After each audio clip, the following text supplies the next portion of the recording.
The Byzantine ways of Washington are on full display this month as the Senate considers the use of a 6-syllable procedural tool to ensure passage of the administration's $1.9 trillion COVID relief package.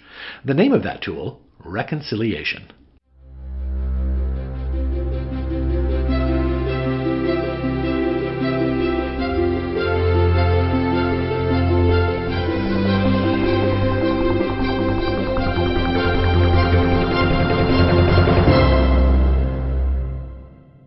Welcome to Advancing Health, a podcast from the American Hospital Association. I'm Tom Hederle, executive speechwriter for AHA. Reconciliation is a complicated process, even to those who fully understand it. In a nutshell, it's a way of passing legislation in the Senate with a bare majority of 51 votes, as opposed to the 60 usually needed. This podcast is an edited version of a February 3rd professional briefing on the reconciliation process and what it may mean for passage of the COVID relief bill. Our speaker is Mary Naylor, AHA Senior Associate Director of Federal Relations, and the top staffer on the Senate Budget Committee during passage of the ACA in 2010. Hello, everybody. I'm going to try to do a very quick overview of the budget reconciliation process, which is beginning on the Hill actually today. Reconciliation is a method by which legislation can pass through the Senate with only a simple majority vote, so only 51 votes. In order to get a reconciliation package to be in order, though, the House and Senate have to do a budget resolution. So that is what the Hill is starting today. A budget resolution has to pass the House and Senate. There has to be a conference report on it. The President does not sign a budget resolution, but any budget resolution can put in motion up to 3 reconciliation bills. There could be one that is spending only, there could be one that is tax only, or there could be one that raises the debt limit, or any combination of those 3. But if, for instance, a bill does both tax and spending changes, then that counts against the allotment for both of those bills. And those do 3 very simple things. They direct committees in the House and Senate to achieve a certain fiscal result over a particular time period by a date certain.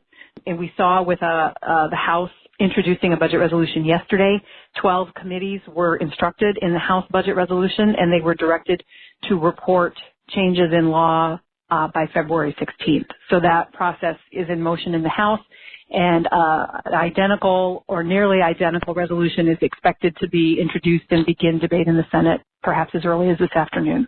So once a budget resolution conference report is adopted, which may be, within a week, committees that were instructed go to work writing changes in law to meet their targets.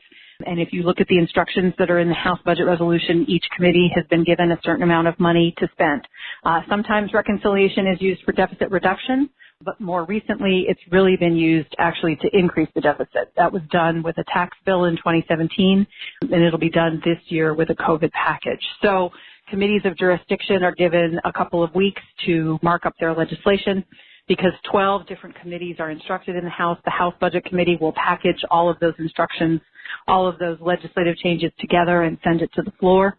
And the same will happen on the Senate side. A reconciliation bill is a statute. So unlike the resolution, the reconciliation bill has to change laws and the President has to sign it. It really is, the procedure is really most important in the Senate because of the House Rules Committee can waive points of order and can do many things that can't be done in the Senate. And because the House already passes things with only a majority vote, this procedure is really most important in the Senate. Once the reconciliation bill has been packaged together by the Budget Committee, it'll go to the floor. It has only 20 hours of debate, can't be filibustered.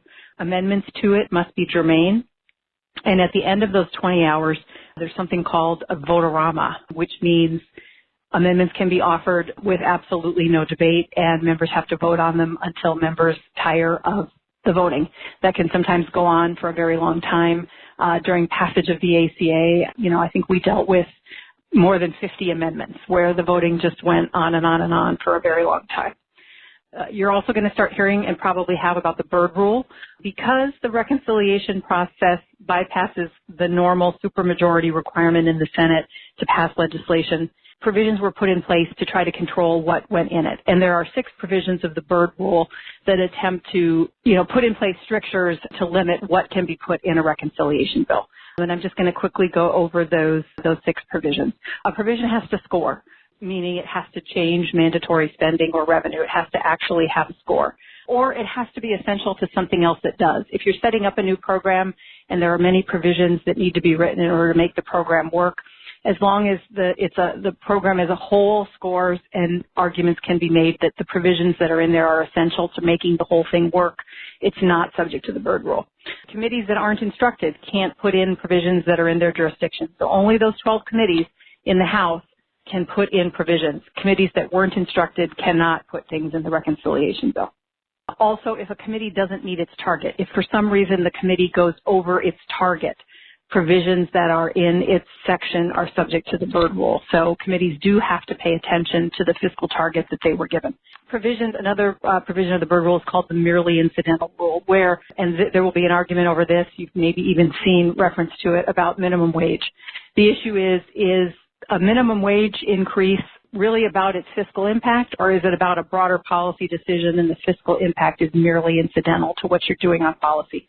That's a decision that's made by the Senate parliamentarian, and I'll get to that in a minute, but that's another provision of the Byrd Rule, the merely incidental rule. Provisions can't worsen the deficit in the years outside the budget resolution. This is a 10-year budget resolution that's been put in motion, so this would be things that increase the deficit out in year 2031. And you can't do anything with respect to Social Security. That's the last provision of the Byrd Rule. As I mentioned earlier, the Senate parliamentarian plays a key role as the arbiter of what is or is not subject to the Byrd Rule. Typically, as committees are writing legislative provisions, they will go in and make arguments to the parliamentarian and show the legislative language to be sure they're not running afoul of the Byrd Rule, or if she doesn't think they are. Arguments on the Byrd Rule can be made about a section, a provision, a sentence, or even a word in a bill. And CBO scoring is obviously key to this effort. There may be 2 reconciliation bills this year in 2021 because the House and Senate did not do a budget resolution last year. This year they're eligible to do 2, and they've just put in motion the first one, which is actually for the fiscal year that we're in, fiscal year 2021. And as we see, it is supposed to closely track what President Biden put in his COVID package. We could see a second reconciliation bill in the summer or fall with an FY22 budget resolution. They would have to go through this process again. And there are any number of things that are under discussion for what might possibly be in that bill. I'll leave that for a later discussion. Another consideration for this COVID package and things that we at the AHA care a lot about, things that are appropriated. The Appropriations Committee is not getting an instruction in this reconciliation package, and typically reconciliation does not affect appropriations. Much of the Biden package affects things that normally would go through the appropriations process.